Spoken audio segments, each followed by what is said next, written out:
जय हिंद दोस्तों। भारत और पाकिस्तान के बीच जारी सैन्य संघर्ष के बीच अंतर्राष्ट्रीय मुद्रा कोष यानी कि आईएमएफ ने पिछले सप्ताह पाकिस्तान को तकरीबन 2.4 अरब डॉलर यानी कि अगर भारतीय रुपए में देखें तो 20,000 करोड़ रुपए के बेलआउट पैकेज को मंजूरी दे दी। महत्वपूर्ण बात यह है कि यह बेलआउट पैकेज तब दिया गया है जब भारत ने ऑपरेशन सिंदूर के जरिए पाकिस्तान में पनप रहे पल रहे आतंकवाद को पूरी दुनिया के सामने उजागर किया है। यह आईएमएफ पैकेज तब दिया गया है जब भारत के जम्मू कश्मीर में पहलगाम में 26 लोगों की हत्या कर दी जाती है पाकिस्तान द्वारा पोषित आतंकवाद के जरिए, और आईएमएफ इन बातों को दरकिनार करते हुए पाकिस्तान जैसे आतंकी मुल्क को फंड देने से पीछे नहीं रहता है। तो इसी विषय पर आज का यह पूरा विश्लेषण हम लोग करेंगे। आगे बढ़ते हैं तो आज ही दैनिक जागरण में मेरा यह एक लेख प्रकाशित हुआ है जिसमें मैंने बताया है कि आईएमएफ में बुनियादी खामियां क्या हैं, किस तरीके से आईएमएफ पाकिस्तान को बेलआउट पैकेज के जरिए आतंकवाद का पोषण कर रहा है, पाकिस्तान जिसने आईएमएफ के बेलआउट पैकेज का हमेशा मजाक उड़ाया है, दुरुपयोग किया है, और क्यों पाकिस्तान एक आदतन कर्ज अपराधी है, वो किस तरीके से दुनिया भर से कर्ज लेता है और कर्ज लेने के बाद से उनको चुकाता नहीं है, और इसलिए उसको एक कर्ज अपराधी के रूप में भी देखा जाना चाहिए।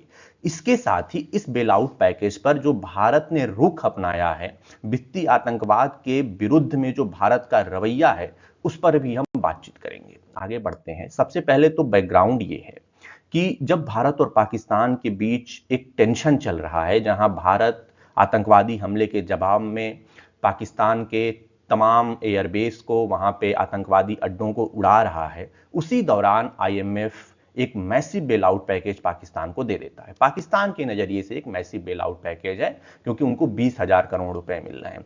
भारत के नजरिए से देखेंगे तो भारत के नजरिए से भारत इसका 3 गुना से ज्यादा पैसा सिर्फ अपनी एक योजना प्रधानमंत्री किसान सम्मान निधि में खर्च करता है। तो आप समझ सकते हैं दोनों देशों की अर्थव्यवस्था का अंतर भी क्या है। लेकिन क्या आईएमएफ ने यह बेलआउट पैकेज देते समय उन 26 जो है इनोसेंट सिविलियन के बारे में नहीं सोचा जिनकी हत्या उसके द्वारा पोषित आतंकवाद ने पहलगाम जम्मू कश्मीर में कर दी थी? इसलिए यह सवाल उठ रहा है कि क्या आईएमएफ एक ग्लोबल इंस्टीट्यूशंस के रूप में फेल हो चुका है?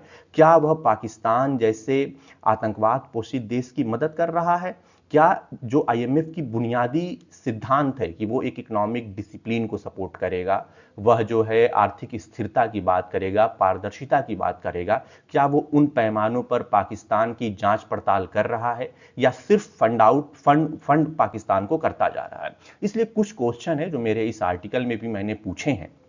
पहला सवाल तो यही है कि is the IMF still the same institution means to promote economic discipline and global stability? इसलिए क्योंकि जब आईएमएफ की स्थापना हुई थी तो जो इसका बुनियादी पैरामीटर था वो ये था कि यह आर्थिक पारदर्शिता और वैश्विक स्थिरता के लिए काम करेगा। लेकिन पाकिस्तान को दिए गए बेलआउट पैकेज से साबित होता है कि आईएमएफ का ये जो बेसिक फाउंडेशन है यह अब ब्रीच होता दिखाई पड़ता है। दूसरा सवाल है कि the western countries which present him as a champion against terrorism, why they are silent now? The third question is why is a country openly funding terrorism? Why a institution openly funding terrorism receiving thousands of crores in it? And the last question is India concern highlight a double standard in how the West and institutions like IMF deal with the terrorism. अब हम आगे बढ़ते हैं और पूरा controversy क्या है इसको आप कुछ आंकड़ों से समझिए। पहली चीज कि आईएमएफ का एक बहुत बेसिक सिद्धांत है कि यह जो भी देश आर्थिक संकट में होता है वो उसकी मदद करते हैं और उसके बदले में उस देश को tax collection, transparency, curbing corruption और बजट डिसिप्लिन का ध्यान रखना होता है। लेकिन अगर आप पाकिस्तान को देखेंगे तो इन सारे पैमानों पर पाकिस्तान एक फेल्ड स्टेट है। जैसे चाइना पाकिस्तान इकोनॉमिक कॉरिडोर की बात होती है, लेकिन आपको जानकर आश्चर्य होगा कि वहां की पार्लियामेंट, पाकिस्तान की पार्लियामेंट को भी ये अधिकार नहीं है कि जो चाइना पाकिस्तान इकोनॉमिक कॉरिडोर के अंतर्गत जो प्रोजेक्ट वहां डेवलप हो रहे हैं उनकी जरूरी सूचना दी जाए। तो आप सोच लीजिए कि आईएमएफ और बाकी दुनिया के देशों को इसकी क्या जानकारी होगी, जब उनकी खुद की संसद को इसकी जानकारी नहीं होती है। जो वहां एंटी करप्शन उनकी एजेंसी है, जिसको वो लोग नैब कहते हैं, नेशनल अकाउंटेंसी ब्यूरो उनका नाम है, वो खुद पॉलिटिकल बायस और मिसमैनेजमेंट की शिकार है और वो सबसे ज्यादा भ्रष्ट संस्था मानी जाती है। इसके अलावा पाकिस्तान को जो भी पैसे आईएमएफ, वर्ल्ड बैंक, तमाम चीन और जगहों से मिलते हैं, वो उनका इस्तेमाल कभी भी अपनी आवाम के लिए नहीं करता है। उनको, उन भिखमंगों को बिना आटा के, बिना पानी के छोड़ देता है और सिर्फ अपने मिलिट्री बिल्डअप पे काम करता है और टेरर फंडिंग पे काम करता है। अब जरा आईएमएफ के जो है फंडिंग और जो है आतंकवादी हमलों के बीच में कनेक्शन देख लीजिए। इंडियन पार्लियामेंट पे आपको याद होगा कि 2001 में हमला हुआ था, 13 तारीख थी, 12वां महीना था। उसी जो है कुछ दिन पहले जो है 6 तारीख को, मतलब 6 दिसंबर को आईएमएफ जो है 1.43 बिलियन डॉलर का पैकेज पाकिस्तान को अप्रूव कर देता है। आप बस देखते जाइए कनेक्शन कैसा है। 26/11/2008 मुंबई में ताज होटल में टेरर अटैक होता है। पाकिस्तान एकदम सीधे तौर पर इस अटैक में शामिल दिखता है, उसी के आतंकवादी हैं, चाहे वो कसाब हो या जो भी थे। भारत साक्ष्य भी रखता है, लेकिन उसके ठीक 2 दिन पहले ही 24/11/2008 को आईएमएफ पाकिस्तान को 10.05 बिलियन डॉलर रुपए का पैकेज दे देता है। ऐसे ही पुलवामा अटैक, आपको याद होगा हमारे सीआरपीएफ के कितने जवान शहीद हो गए थे, कितनी विध्वस्त घटना थी, पूरा देश जो है गम में था। पुलवामा अटैक 14/2/2019 को होता है। उसके ठीक जो है 5 महीने बाद 5.98 बिलियन डॉलर का पैकेज आईएमएफ दे देता है। वो भी तब दे देता है जब पाकिस्तान सीधे तौर पर इस टेररिज्म में शामिल दिखाई पड़ता है। तो ये आईएमएफ का जो दोहरा रवैया है ना, वो उसको उजागर करता हुआ दिखाई पड़ता है। अब अगर हम और थोड़ा सा बात करें तो पाकिस्तान अपने पूरे बजट में 14.5% से लेकर 17% के बीच में डिफेंस पे खर्च करता है। दुनिया में शायद ही जो है, जो गरीब मुल्क होंगे वो इतना पैसा जो है सिर्फ सैन्य कार्रवाइयों में खर्च करते हो, सैन्य के जो है विकास में खर्च करते हो। और ये बात क्या आईएमएफ को नहीं पता है कि जो फाइनेंशियल एक्शन टास्क फोर्स है उसकी ग्रे लिस्ट में पाकिस्तान लंबे समय तक रहा है। और क्यों रहा है? इसलिए रहा है क्योंकि उसने हमेशा से जो है वित्तीय आतंकवाद को बढ़ावा दिया है, मनी लॉन्ड्रिंग की है, टेरर फंडिंग की है, और इसलिए एफएटीएफ ने उसको हमेशा ग्रीन लिस्ट में रखा था। The reason why I am asking question is IMF not aware of these facts और is it ignoring them intentionally. और इसमें एक और महत्वपूर्ण बात है, मैं कह रहा था ना कि the global champion like US, UAE against terrorism, why they are silent now. US, जिसकी आईएमएफ में वोटिंग पावर 16.5% है, और यूरोपियन यूनियन के देशों की 30% कंबाइनली है, इन्होंने इस डिसीजन को अपोज क्यों नहीं किया? क्या यूएस में आतंकवादी हमला नहीं हुआ है? पाकिस्तान में नहीं लादेन पाया गया था? पाकिस्तान के ही जो है समर्थन से आतंकवादी हमला नहीं हुआ था? क्या यूई नहीं, क्या यूरोपियन यूनियन नहीं जानता है कि आतंकवादी घटनाओं के पीछे कौन सा देश है? 2007 में लंदन में जो आतंकवादी हमला हुआ था उसके तार क्या पाकिस्तान से नहीं जुड़े थे? तो ये मतलब इनका इनकी एक हिपोक्रेसी है। ये जब रशिया और यूक्रेन का वार हुआ तो आईएमएफ और इन तमाम वेस्टर्न कंट्रीज का तर्क था कि रशिया एक अग्रेसर है जिसने यूक्रेन के खिलाफ वार छेड़ा है, इसलिए हम इसके खिलाफ प्रतिबंध लगाते हैं। लेकिन इतने दशकों से भारत पाकिस्तान के द्वारा पोषित आतंकवाद का पीड़ित है, क्या यह आईएमएफ और इन वेस्टर्न कंट्रीज को दिखाई नहीं पड़ता है? तो इसलिए ये जो इनका सिलेक्टिविज्म है ना, इनकी जो ये मोरलिटी है, वो मतलब क्या कहते हैं उसको, दोहरा रवैया है इनका, कि ये ग्लोबल मंचों पर टेररिज्म के खिलाफ बोलते हैं और जब इंडिया मजबूती के साथ पाकिस्तान के खिलाफ आतंकवाद के सबूत रखता है तो ये चुप्पी साध जाते हैं। और ये जो एक आपको दिख रहा है Pakistan history with financial action task force, ये आपको बताने के लिए है कि किस तरीके से जो है पाकिस्तान वित्तीय आतंकवाद में शामिल रहा है और किस तरीके से जो है उसको एक लंबे समय तक ग्रे लिस्ट में रहना पड़ा है। शायद आईएमएफ के तमाम एग्जीक्यूटिव लोगों को पता भी होगा, लेकिन वो जानबूझकर इसे इग्नोर कर रहे हैं। अब एक चीज जान लीजिए कि पाकिस्तान एक हैबिचुअल लोन डिफॉल्टर है, एक अपराधी है, कर्ज अपराधी। इसलिए मैं कह रहा हूं कि उसने कभी कोई लोन चुकाया ही नहीं है। सितंबर 2024 में पाकिस्तान ने $7 बिलियन का बेल आउट पैकेज हासिल कर लिया, लेकिन कभी भी उसने उस बेल आउट पैकेज को सही इंटेंशन से अप्लाई नहीं किया। और मजेदार बात यह है कि पिछले 35 वर्षों में पाकिस्तान को 28 बार बेल आउट पैकेज मिल चुका है। उसके बावजूद भी यह एक ऐसा मुल्क है जो रिकवर ही नहीं हो रहा है, गरीब है और गरीब ही बना रह रहा है।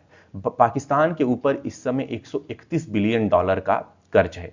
पाकिस्तान की कुल जीडीपी कितनी है? 350 बिलियन डॉलर। यानी कि वो एक डेब्ट ट्रैप में फंसा हुआ है। आप उसको कितना भी बेल आउट कर लीजिए, उसका डेब्ट खत्म नहीं होने वाला है, क्योंकि वहां सिर्फ और सिर्फ करप्शन है, आतंकवाद है, सैन्यीकरण है और इसके अलावा कोई वेलफेयर नहीं है।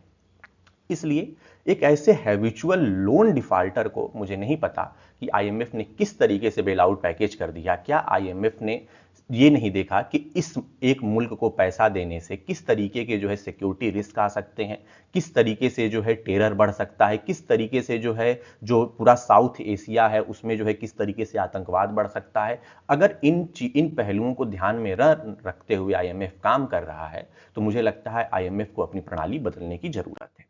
इसके आगे अब बात करते हैं कि क्या किया जाना चाहिए। सबसे पहली चीज कि मेरा ये स्पष्ट मानना है कि आईएमएफ को अपनी पॉलिसी बदलनी होगी।